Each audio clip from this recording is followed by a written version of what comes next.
Hello student, आज हम कक्षा 9वीं का विषय गणित पाठ 1 संख्या पद्धति में भाग 1 परिचय के बारे में जानेंगे कि संख्या पद्धति होती क्या है। यह वीडियो टोटल 8 भाग का होगा, जिसमें से पहले भाग 1 में हम जानेंगे संख्या का परिचय। भाग 2 में हम एक्सरसाइज 1.1 को हल करेंगे। भाग 3 में 1.2 एक्सरसाइज को हल करेंगे। भाग 4 में 1.3 एक्सरसाइज को हल करेंगे। भाग 5 में 1.4 के एक्सरसाइज को हल करेंगे। भाग 6 में 1.5 एक्सरसाइज को हल करेंगे और भाग 7 में 1.6 एक्सरसाइज को हल करेंगे। और भाग 8 में हम मोस्ट इम्पॉर्टेंट क्वेश्चन को जानेंगे और वो आपके लिए होमवर्क में देंगे कि आपने कितना इनसे सीखा।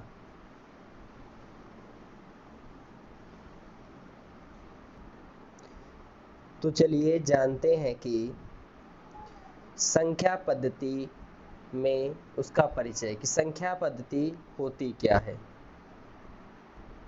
संख्या पद्धति में सबसे पहले हम प्राकृतिक संख्याओं के बारे में जानेंगे कि ये क्या होती हैं।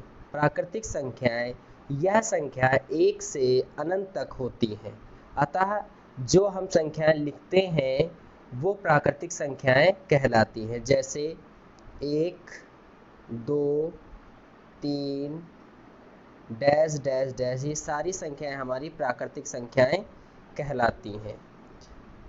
अब हम जानेंगे पूर्ण संख्याएं क्या होती हैं। पूर्ण संख्याएं वह संख्याएं होती हैं जो 0 से अनंत तक होती हैं। जैसे अगर हम प्राकृतिक संख्याओं में 0 जोड़ दें तो वो संख्याएं पूर्ण संख्याएं कहलाएंगी। जैसे 0, 1, 2, 3 डैश डैश, ये हमारी पूर्ण संख्याएं होंगी जो 0 से प्रारंभ होती। अब हम जानेंगे कि पूर्णांक क्या होता है। सबसे पहले सभी पूर्ण संख्याएं तथा ऋणात्मक संख्याएं 0 के साथ मिलकर पूर्ण संख्याएं बनाती हैं। यानी कि जितनी भी ऋणात्मक संख्याएं हैं, पूर्ण संख्याएं 0 के साथ सम्मिलित होकर पूर्ण संख्याएं बनाती हैं। ये 2 प्रकार की होती हैं, पहली धनात्मक, दूसरी ऋणात्मक। अतः इसको हम इस प्रकार बता सकते हैं, दिखा सकते हैं कि 0, 1, 2, 3 डैश डैश डैश, -1, -2, -3। अतः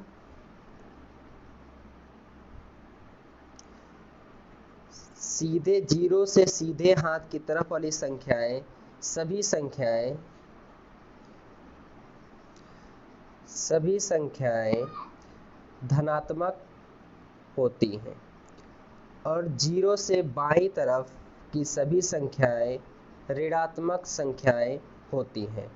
0 ना तो ऋणात्मक होता है ना तो ये धनात्मक होता है।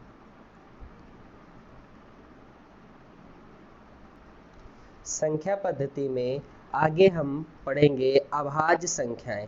अभाज्य संख्याएं क्या होती हैं? 1 से बड़ी वे प्राकृतिक संख्याएं जो 1 या स्वयं के अलावा किसी और से विभाजित ना हो। अतः वे संख्याएं जो 1 से और खुद से विभाजित हो, खुद के पहाड़े से विभाजित हो, ऐसी संख्याएं अभाज्य संख्याएं कहलाती हैं। जैसे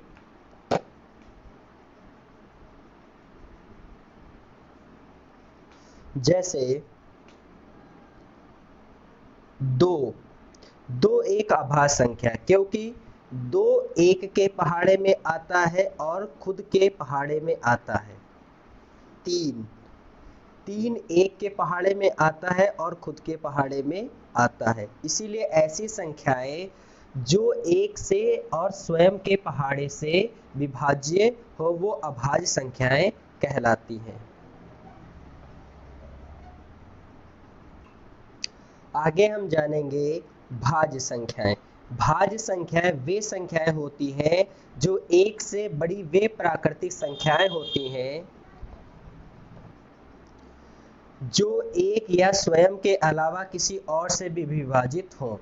यानी कि वे संख्याएं जो एक के पहाड़े में और खुद के पहाड़े के सिवा किसी और के भी पहाड़े में आती हैं, ऐसी संख्याएं भाज्य संख्याएं कहलाती हैं। जैसे अगर हम 4 की बात करें तो 4 जो है वो एक के पहाड़े में भी आता है, 2 के पहाड़े में भी आता है और 3-4 के पहाड़े में भी आता है। ऐसी संख्याएं जो स्वयं से और एक से तो विभाजित हो ही, लेकिन उसके सिवा किसी और से भी विभाजित हो, ऐसी संख्याएं हमारी भाज्य संख्याएं कहलाती हैं। आगे हम जानेंगे परिमेय संख्याएं क्या होती हैं। इन संख्याओं को P बटा Q के रूप में लिखा जा सकता है। ऐसी संख्याएं जिनको हम P बटा Q के रूप में लिख सकते हैं वे संख्याएं परिमेय संख्याएं कहलाती हैं। जैसे अगर हम बात करें 2/3 की, 2/3 की, तो 2/3 एक परिमेय संख्या होगी, क्योंकि P और Q के रूप में हम लिख सकते हैं इसको। यहाँ पर वो परिमेय संख्या नहीं होगी जहां पर Q की वैल्यू 0 आएगी। अगर Q की वैल्यू 0 है तो ऐसी संख्या परिमेय संख्याएं नहीं होंगी। आगे हम पढ़ेंगे अपरिमेय संख्याएं।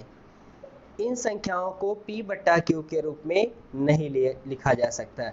जैसे अगर हम बात करें जैसे √2, जैसे √2, √3 या पाई, इन संख्याओं को हम P बटा Q के रूप में नहीं लिख सकते हैं। कहीं कहीं आपको पाई का मान 22/7 दिया गया होगा, लेकिन ये जो 22/7 है यह पाई की एग्जैक्ट वैल्यू नहीं है, इसलिए हम पाई की वैल्यू को हम 22/7 ना लिखकर हम 3.14 ऐसे ही डैश डैश और भी संख्या होगी जो कि रिपीटेड नहीं होती। ऐसी संख्याओं को हम अपरिमेय संख्या कहते हैं। आगे हम जानेंगे वास्तविक संख्याएं क्या होती हैं। सभी संख्याओं का संग्रह वास्तविक संख्याएं कहलाता है, चाहे वो परिमेय हो, अपरिमेय हो, भाज्य हो, अभाज्य हो, प्राकृतिक संख्या हो, पूर्ण संख्या हो या पूर्णांक हो, ये सभी का जो संग्रह है ये वास्तविक संख्याएं कहलाता है। संख्या पद्धति में आगे हम जानेंगे वास्तविक संख्या और उनके दशमलव प्रसार। किसी भी वास्तविक संख्या के 2 प्रकार के दशमलव प्रसार होते हैं। पहला होता है शांत और दूसरा होता है अशांत। शांत क्या होता है? शांत वह होता है कि जो शेषफल जिसका शून्य हो जाए, यानी कि भाग देने पर जिसका शेषफल शून्य हो जाए, ऐसी संख्याएं शांत संख्याएं कहलाती हैं। जैसे हम 1/5 को भाग लगाते हैं, 5 से हम 1 को भाग लगाते हैं, 2 पंचे 5 दूना 10, तो यहाँ पर हमारा शेषफल हमें 0 मिल गया और दशमलव के बाद संख्याएं कुछ स्थान के बाद रुक गई। ऐसी संख्याएं हमारी शांत संख्याएं कहलाती हैं। अब हम जानेंगे अशांत संख्या क्या होती है। इस स्थिति में शेषफल की पुनरावृत्ति होती है, यानी कि हम कह सकते हैं कि शेषफल पुनः आता है, इससे हम अशांत कहते हैं। या जो दशमलव के बाद जो संख्याएं ना रुके उसे हम अशांत संख्याएं कहते हैं। जैसे 2/3 को अगर हम भाग लगाते हैं तो हम देखते हैं कि 3 छंग 18, फिर यहाँ पर हमारे पास 2 बच गया, फिर हम 0 बढ़ाएंगे, फिर 3 छंग 18, यानी कि हम देख रहे हैं यहाँ पर शेष फल की पुनरावृत्ति हो रही है।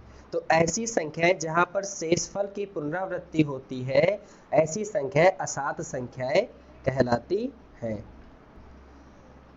अशांत की एक और स्थिति होती है, इस स्थिति में शेषफल की पुनरावृत्ति नहीं होती है। जैसे अगर हम पाई की मान की बात करें तो पाई का मान होता है 3.1432 डैश डैश ऐसे, यानी कि यहाँ पर संख्याओं की पुनरावृत्ति नहीं देखने को मिलती है। यहाँ पर अगर हम देखें अंडर रूट 2 का मान होता है 1.414 डैश डैश, यानी कि यहाँ भी हमें पुनरावृत्ति देखने को नहीं मिलती है। इससे यह निष्कर्ष निकलता है कि जितनी भी अपरिमेय संख्याएं होती है वे सारी अशांत संख्या आवर्ती की होती हैं, यानी कि वो अशांत संख्याएं होती हैं।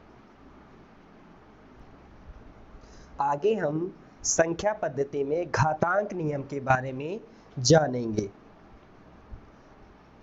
कि घातांक नियम क्या होता है। नंबर 1, यदि सबसे पहले तो हम जानते हैं कि जब कोई चीज इस फॉर्म में लिखी होती है तो ऊपर वाला जो होता है इसे हम घात कहते हैं, और जो नीचे वाला होता है इसे हम आधार कहते हैं। तो यहाँ पर देखेंगे पहले वाले में कि यदि आधार समान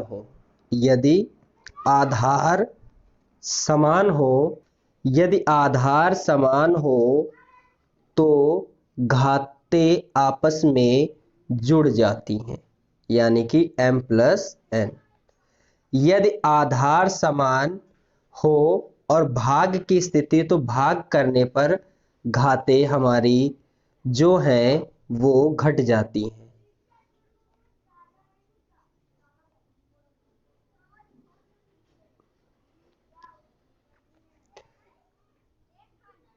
इसको ध्यान से समझिएगा कि यदि आधार समान है तो गुणा करने पर घातें जुड़ेंगी, अगर आधार समान है तो भाग करने पर घातें घट जाएंगी। यदि किसी आधार के ऊपर घात के ऊपर एक और घात लगी है तो ऐसी स्थिति में हम घातों का गुणा कर देते हैं। इस स्थिति में हम घातों का गुणा कर देते हैं। जैसे कि अगर a की पावर n है और n की पावर m है, तो ऐसी स्थिति में हम दोनों का घातों का आपस में गुणा कर देंगे। उसी प्रकार यदि किन्हीं आधार की जो आधार गुणे में है उसकी घात 1 है, यदि मान लीजिए कि AB है, AB की घात n है, तो यहाँ हम इसको लिख सकते हैं a की पावर n गुणे b की पावर n। यहाँ ध्यान रखना है कि अगर किन्हीं आधार की पावर एक ही है तो हम वह पावर दोनों पर ही लगाएंगे। पांचवी कंडीशन में दिया है यदि किसी भी आधार की पावर 0 हो या 0 हो तो उसका मान हमेशा 1 आता है, उसका मान हमेशा 1 आएगा। ये हमें ध्यान में रखना है। उसके बाद छठी कंडीशन में है अगर कोई घात माइनस में है। यदि कोई घात माइनस में है, मान लीजिए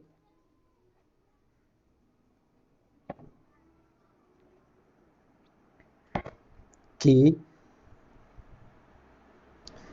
a की घात माइनस का m है, तो हम क्या करेंगे, 1 लगाएंगे और इस वाले को हम जो माइनस में घात है इसको बट्टे में कर इस पर प्लस की घात हम लगा देंगे, यानी कि घात को हम प्लस रूप में बना सकते हैं। लास्ट कंडीशन में यदि घातों के ऊपर पावर बट्टे में दे रखी है, अगर घात की पावर बट्टे में दे रखी है तो हम इसको लिख सकते हैं मान लीजिए अगर दिया है a की पावर n बट्टा m, तो हम इसको लिख सकते हैं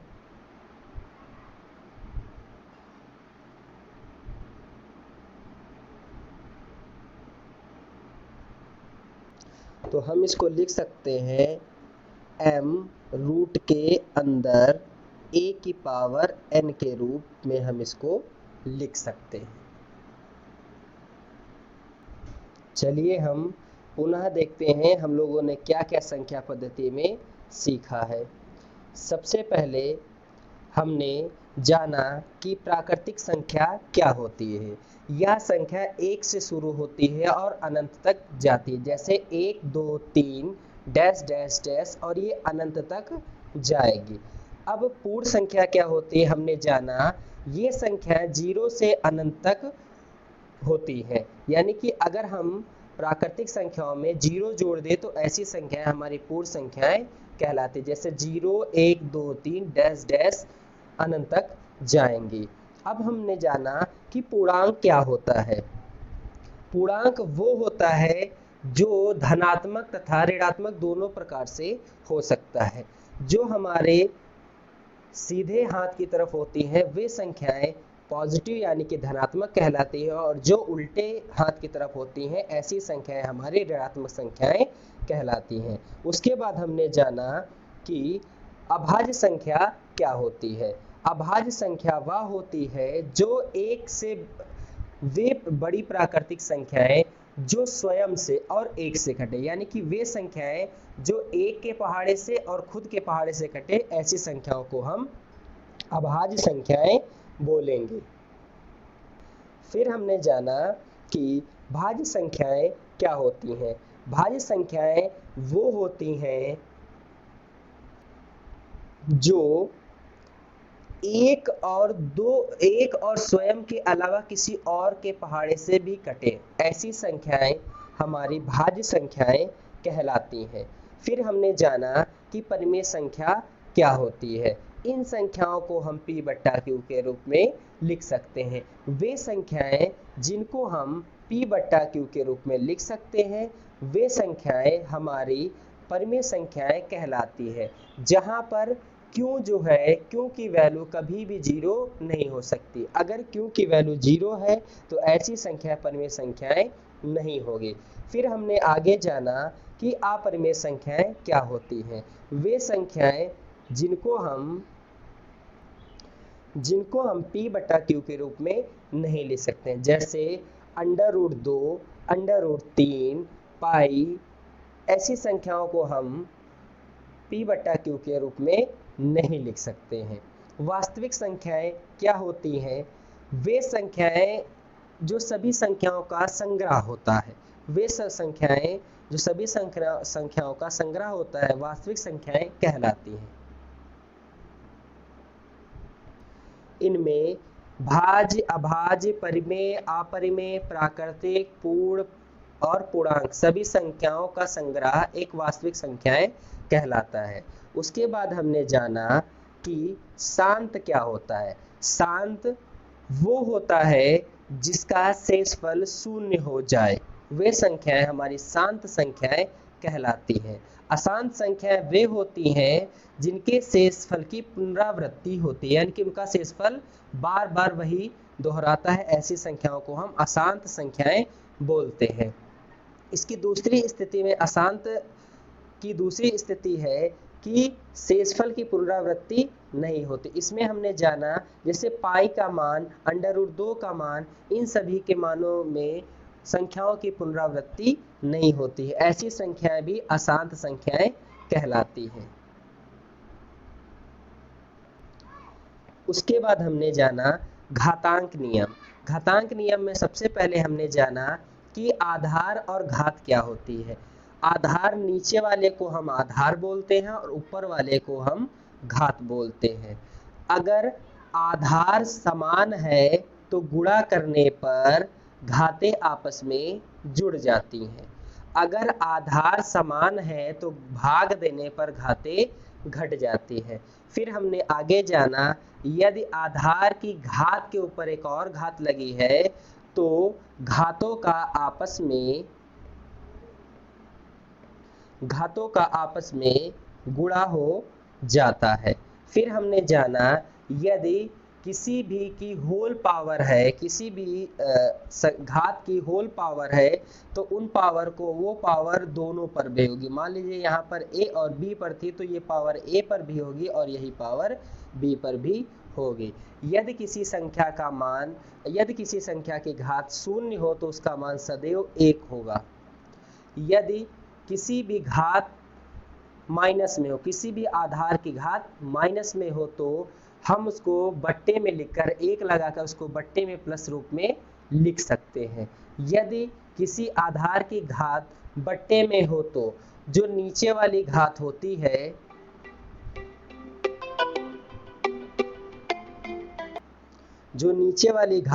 है, वो ब्रैकेट के अंदर आ जाती है और जो ऊपर वाली घात होती है वो आधार के ऊपर लग जाती है।